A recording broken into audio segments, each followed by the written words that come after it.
The first thing about the shoe is the scale of the lugs is like unlike anything else anybody's ever done. And the purpose of that is to push through that top layer surface of whatever surface you're on, whether it's mud or snow or whatever, and dig in. That's why ATVs have those lugs on the bottom, streetcars don't. This is meant to go anywhere and everywhere. It's the other reason we thought Rampage was perfect for it, is the guy's unstoppable. And hopefully we see that this weekend.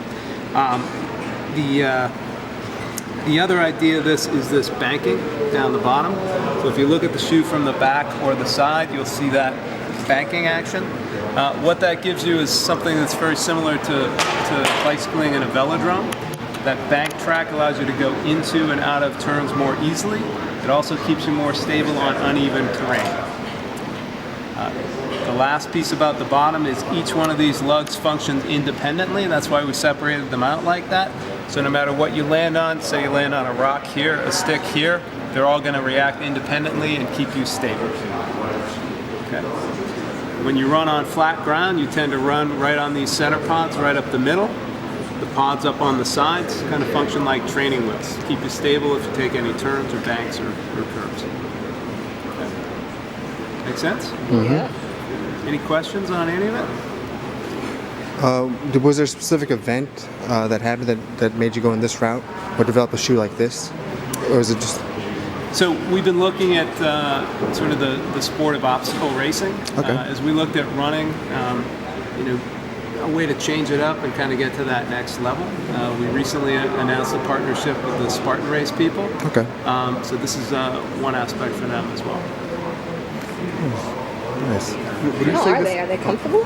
They're extremely comfortable. It's only until June. I feel bad. I try it, but I thought they were going to feel weird, but they feel like a normal shoe. And yeah, that's the expectation when you put them on. When you guys both have them on, Yes. it's, well, it looks a little wobbly, but once you get them on, you feel like they support you. You kind of sink in those center pods, and the ones on the side keep you stable. Would you say this is an advanced version of the zigzag line, or is it just a completely different route? This is kind of its own animal.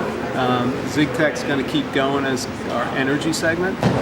This is more our all-terrain, and that's key for us. We think all-terrain is a different animal than a trail shoe. now the 19 lugs, why 19 specifically?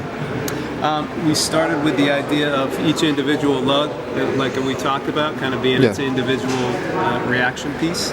19 was the number that fit appropriate to the bottle. Yeah, we didn't start with 19 and work. Okay. How many years have you been developing this? This particular shoe is about 24 months from start to finish.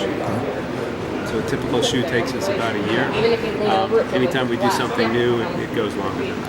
How much input did Rampage have on the design or just the technology?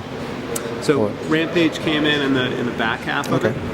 So he loved the concept. We went out to his home, as I said. That's where we shot the piece as well. He loved performing in it, loved the way it worked. In terms of colors and things like that, he had some input, but the overall design started before we partnered. Thank you. You bet.